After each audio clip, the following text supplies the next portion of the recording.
Everyone, once again I welcome all the students into our this session as we have started the chapter number 2 microorganism friend and foe already in our previous lecture. So whatever the points we have covered in the previous lecture, just once again rewind.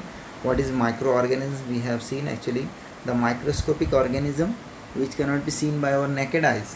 So we have to see or we have to use the microscope to observe this kind of the organism. So that is why it is called a microorganism. And so many types, or how we can be divide the microorganisms we have already seen. We can be divided into the bacteria, fungi, protozoa, algae and viruses, and we have separated the viruses because this is the link between the living and non-living organism, because viruses are different from other microorganism.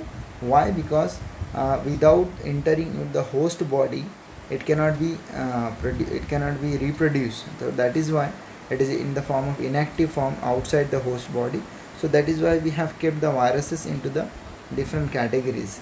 And then we have seen in our previous lecture the different figures of that bacteria. These are the spiral bacteria and rod shaped bacteria we have seen. Then we have seen the type of the algae like Chlamydomonas and Spirogyra. We have seen the type of protozoa like amoeba and paramecium. So these are examples we have seen. And lastly the fungi, the example like bread mold, penicillium, aspergillus. So these examples already we have seen in our first lecture.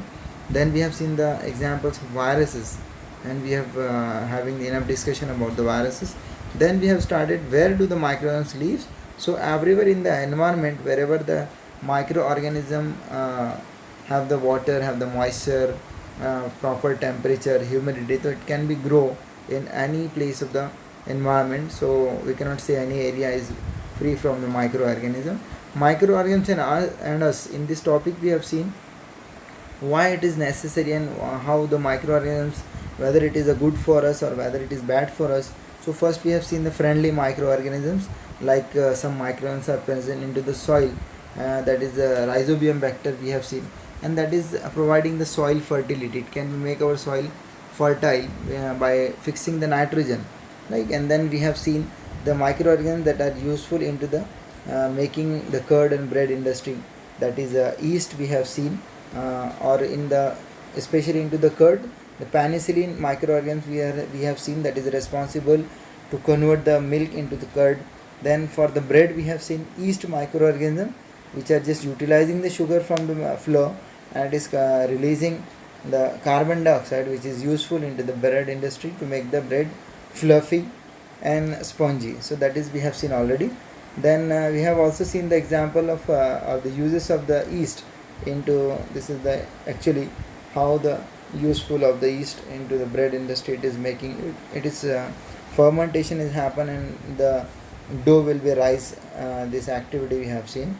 And then we have seen the commercial use of the microorganisms, like yeast also useful into the production of vinegar and into the alcohol, in especially useful for the wine and beer industries. So there are so many advantages we have seen of the microorganism.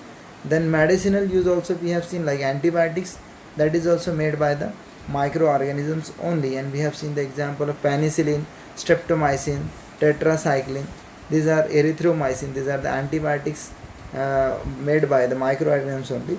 Then in the last lecture we have already seen like what is vaccines. And vaccine we have seen, it is a preventive medicine which is providing prevention from the diseases like polio vaccine we have already seen.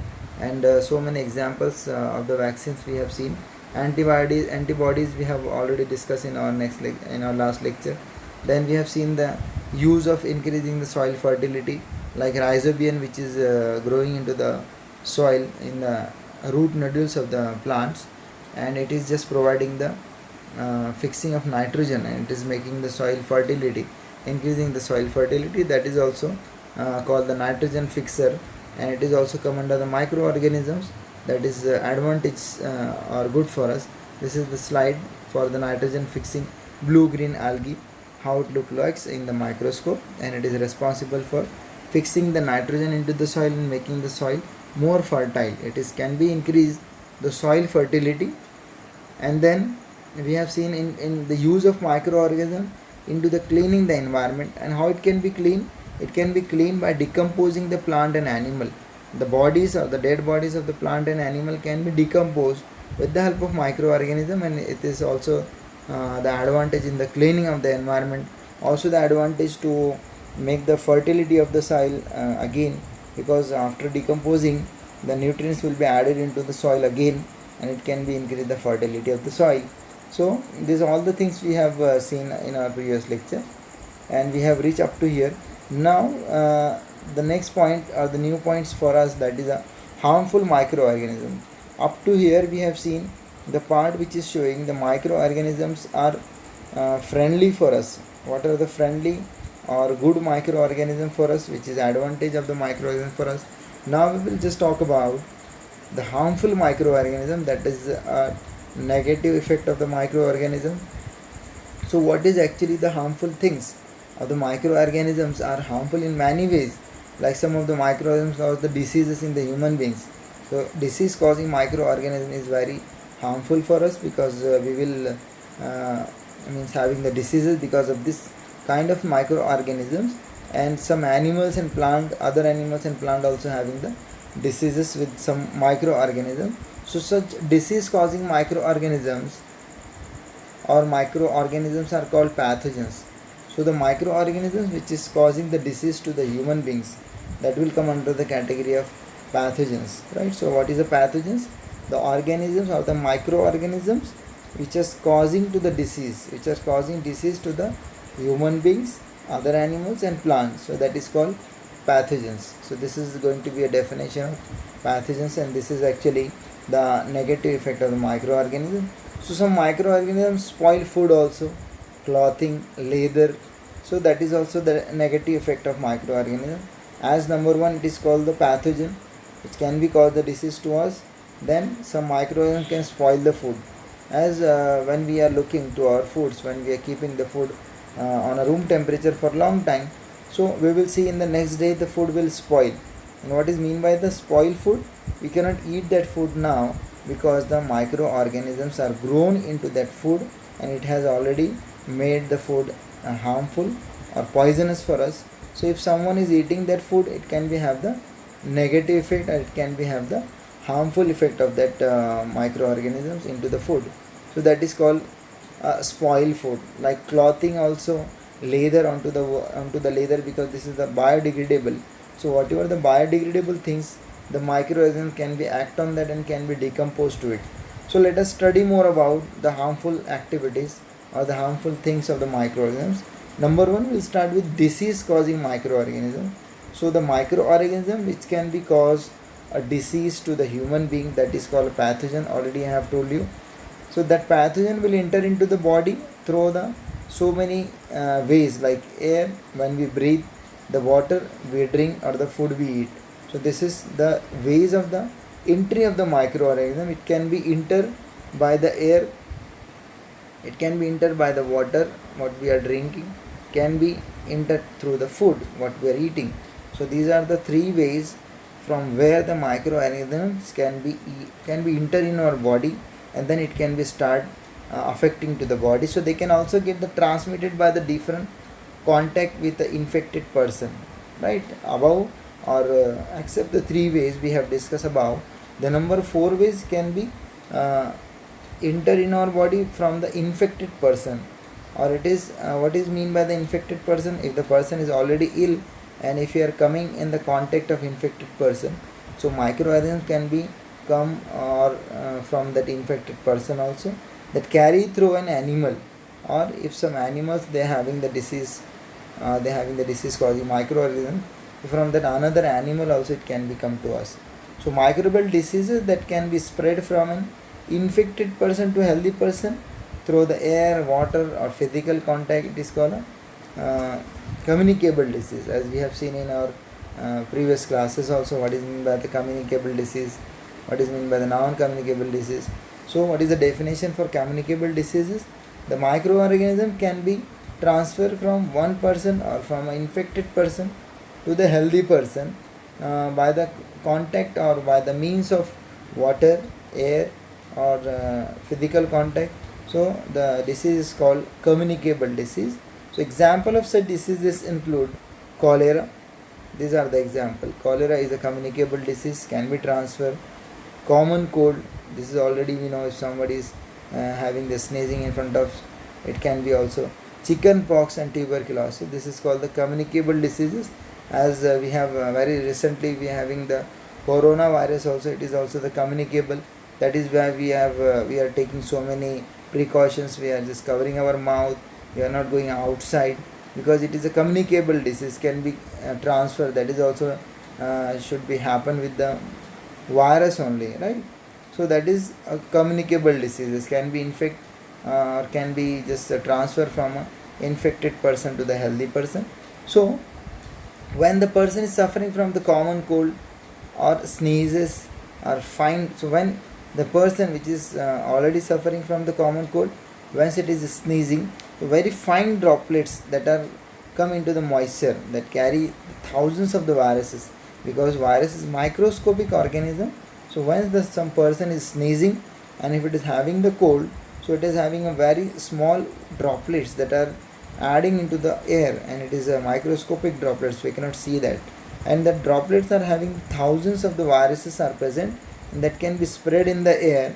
And once the healthy person is taking breathe into that air, so healthy person also having the microorganisms in the body, and that will start again to infect the healthy person. So the virus may be enter to the healthy person while breathing. When the healthy person is breathing, it can be coming to the contact. That is why we have to cover our mouth.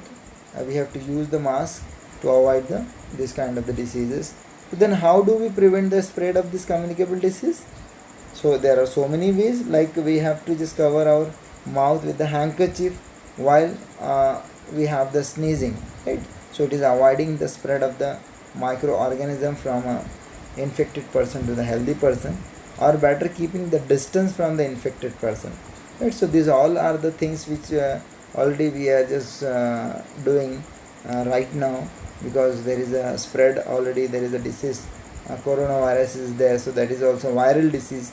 So already the government is telling to us just cover your mouth, right? So these are, or keep the distance from the one person to another person. Social distancing is also there.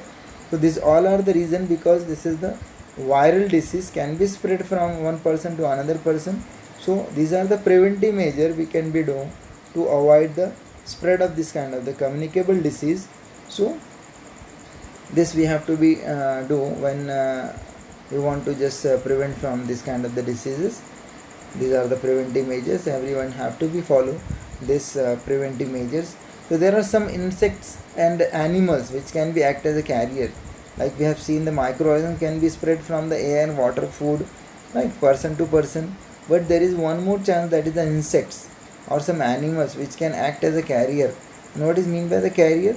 The disease causing microbes. They can be transferred the disease causing microbes from infected person to the healthy person with the help of this insects and animals. So that is called carriers of the diseases. So housefly, number one, the housefly is one of such a common carrier. So housefly can be spread so many diseases. And the flies sit on the garbage and animal excreta. Like so, some flies are there just sitting to the garbage on the animal excreta. So when the same flies just sitting onto, when it is sitting onto the garbage, it is having the microorganism which is stuck to the body part of the flies. And once it is sitting into our food, what is uncovered food are there. So many pathogens can be transferred from the all the garbage to the food. And once the person is eating the uncovered food, it is having the so many diseases. So that is why always our parents, our teachers are telling to us, don't eat the open food which is kept into the open area or onto the street, because this is the reason the flies can be sit from the infected areas, and it can be transfer the diseases onto the food. And if the person is eating that food, it is having the diseases. So however it eats the contaminated food, what is mean by contaminated food? The food having the disease causing microorganisms, so likely to get the sick. And then we having so many problems are there. We having loose motions, we having the vomitings, stomach pain is there. So that is will come under to the sick. So it is advisable always keep the food covered. So we have to always keep our food covered to avoid this kind of the contamination, and avoid consuming the uncovered food items especially. Or another example we can be see, a carrier is female anopheles mosquito. So this is already, it's a very common thing that everybody know. Anopheles mosquito, that is a carrier of parasites of malaria. So malaria disease can be transferred through the bite of female anopheles mosquito, and female aedes mosquito act as a carrier for dengue. So female aedes mosquito, which can be transfer the virus of dengue. So that is why we have to avoid mosquito biting. Already we are taking the prevention. Our elders are telling to us to just prevent from mosquito biting, because they are the carriers of this kind of the viruses, which can be causes the malaria, that can be happen with the parasite, that is a type of microorganism. So it can be transferred to the parasite like malaria or for the dengue viruses. So that is why we have to prevent from mosquito biting. And how we can control the spread of malaria or dengue? So we can control it because we have already know the carriers, or the transfer which is transferring the disease of the malaria and dengue. So that is a mosquito. So we have to stop the spreading or growing or breeding of mosquitoes, so we can be also control the disease like malaria. So that is because of the female anopheles mosquito is happening. So we have to prevent the disease causing mosquitoes, we have to avoid to grow. So why does the teachers keep telling us not let the water collect in anywhere in the neighborhoods? Already our elders are also telling us don't allow the water to be stagnant into one place. This is the reason, because all the mosquito, they can be breed into the water, right? The mosquitoes are the carriers of the diseases. It can be transferred the disease from infected person to the healthy person. So it is all mosquitoes can be breed into the water, they can be multiply, they can be grow into thousands and thousands of the mosquitoes in the water, in the stagnant water. So hence one should not let the water collect anywhere.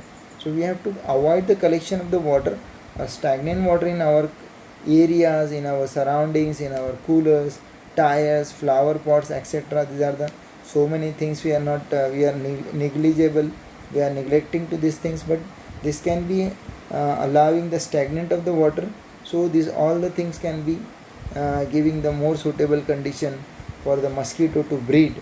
And by keeping the surrounding clean and dry, we can prevent the mosquitoes from the breeding. So if we are not allowing the water to stagnate in our surroundings, so we can stop the breeding of mosquito. And once the mosquito breeding will be stopped, so it is having the less chances of spreading the disease from one person to another person. And try to make a list of the measures which can be helped to avoid the spread of malaria. Now you can also make this list on your own, whatever the measures you can be do to stop the spread of the malarial disease. So many things we can be write in this topic. This is as for homework, you can be take that. So you can be make a list which can you will write how you can be do at your home. So it can be avoid the spread of the mosquitoes or breeding of the mosquitoes.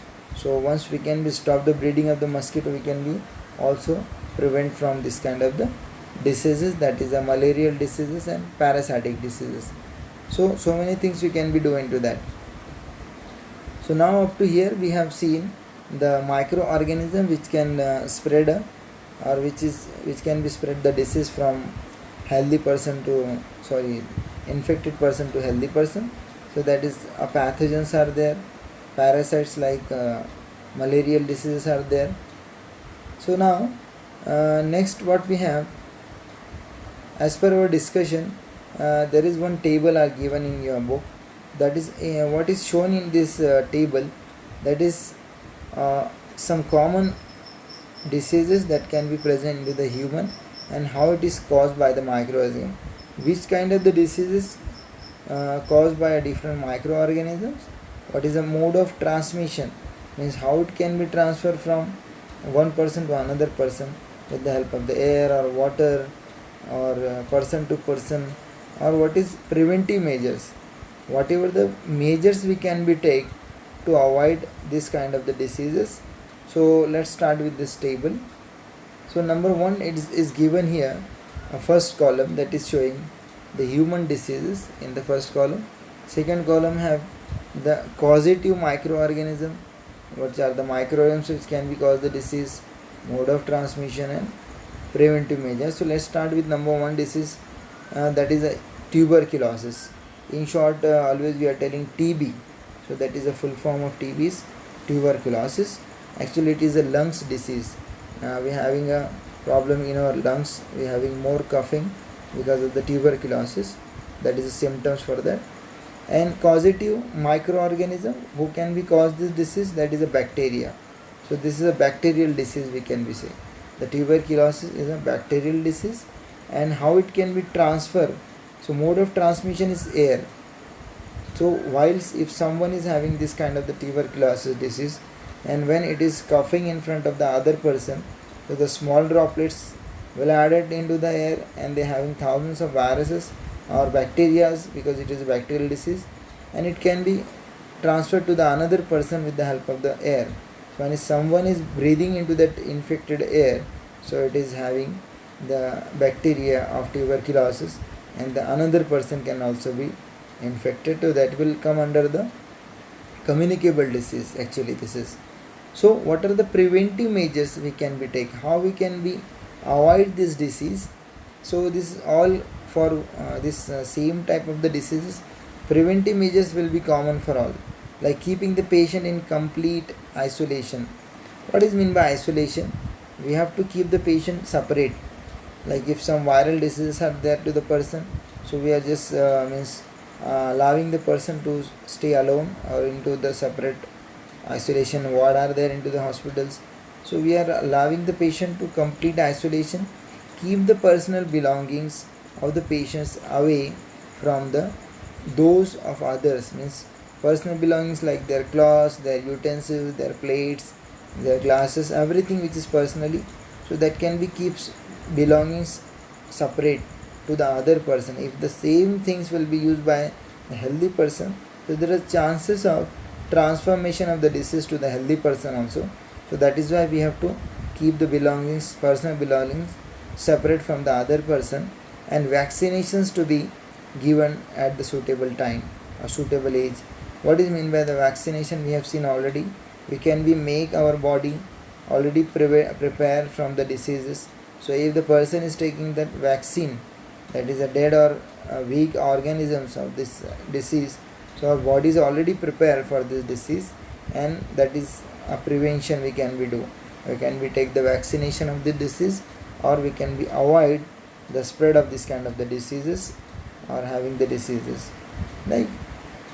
So this is all about the tuberculosis, how it can be done, how it can be spread, and how it can be prevented. Now measles, that is the second disease.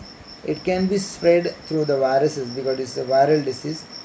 It can be spread from one person to another with the help of air, and the same thing we have to do in the prevention, keeping the separation to the patient, and all the belongings have to be separate. Next one, chicken pox. So these all are the viral diseases. So that is why it is caused by the viruses, and it can be spread through the air and contact. The germs or the viruses of these diseases can be spread through the air from the one person to another person, and it can become when the person is coming into the contact, when we are touching to the patient which is having the chicken pox, when we are shaking hands. So if you are coming into the contact of the person, it can also be spread from one person to another person. And the same thing in the prevention we have to do. We have to keep the person separate, all the belongings should be separate, and we have to do the isolation for that patient, so it can be avoided to spread into the next person. Next, the polio. Polio is also virus disease or viral disease. So in the polio, it can be caused through the virus only, or the microorganisms can be spread, that is a virus. And mode of transmission, how it can be transferred? With the help of air and water.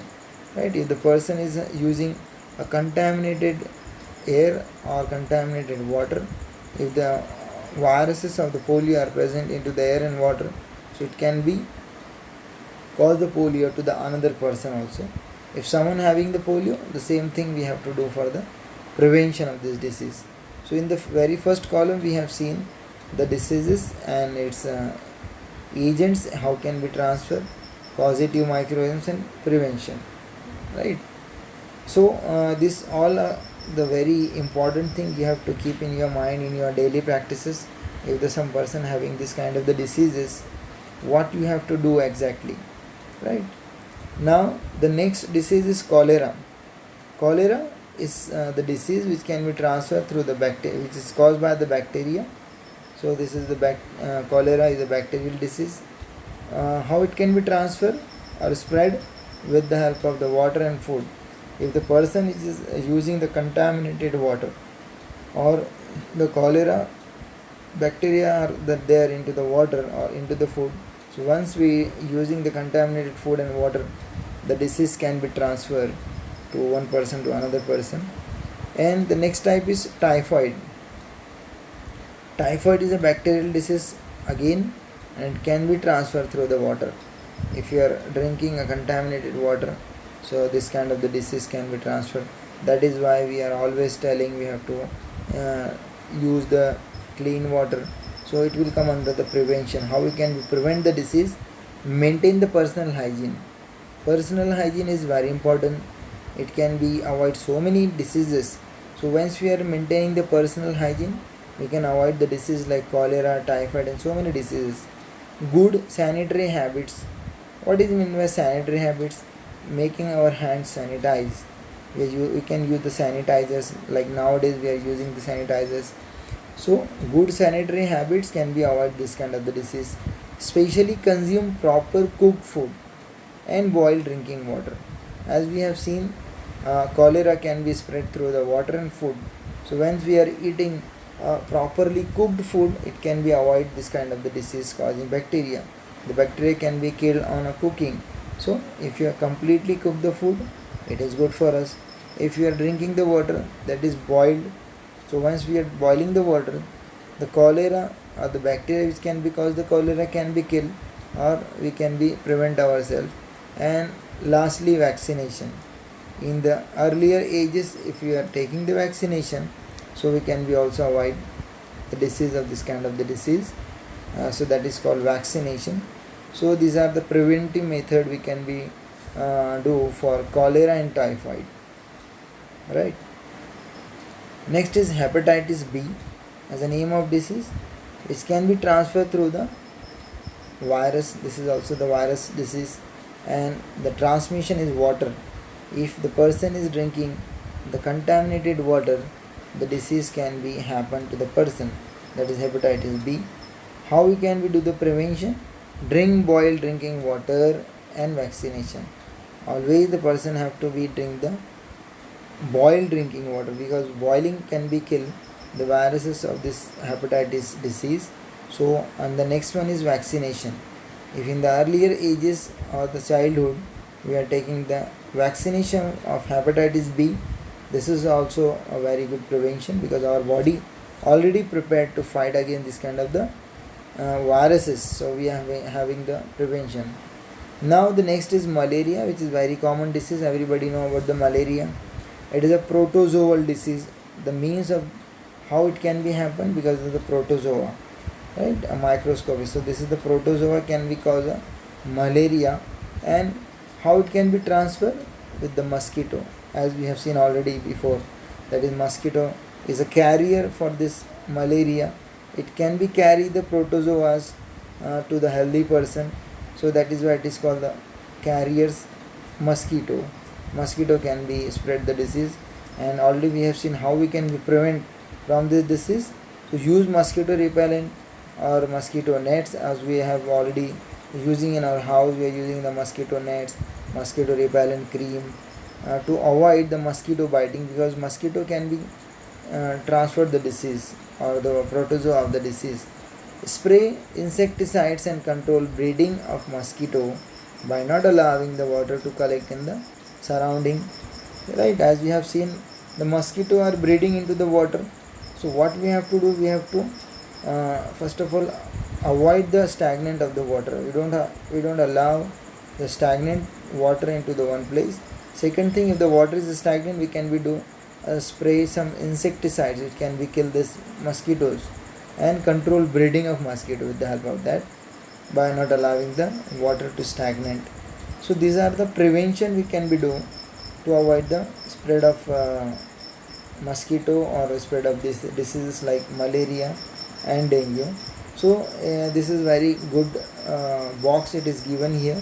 If you learn this box, if you go through one more time to this box, so you can have number of diseases, you will know how it can be happen, how it can be transferred, and what is the prevention method. So you can be use this kind of the techniques in your day-to-day life. So nowadays we having a disease like coronavirus. So these are the preventive measures, or we can be used, or we have to use especially nowadays to avoid the spreading of this kind of the viral diseases, and we can be stay and we can be live a healthy life. So whatever the points we have seen in this slide, it's very important in our day-to-day life also. So just go through this one more time, watch this video one more time, and use this all the preventive measures in your day-to-day life, and stay safe and stay healthy. So whatever the remaining point we will see in our next slide. So up to that, take care.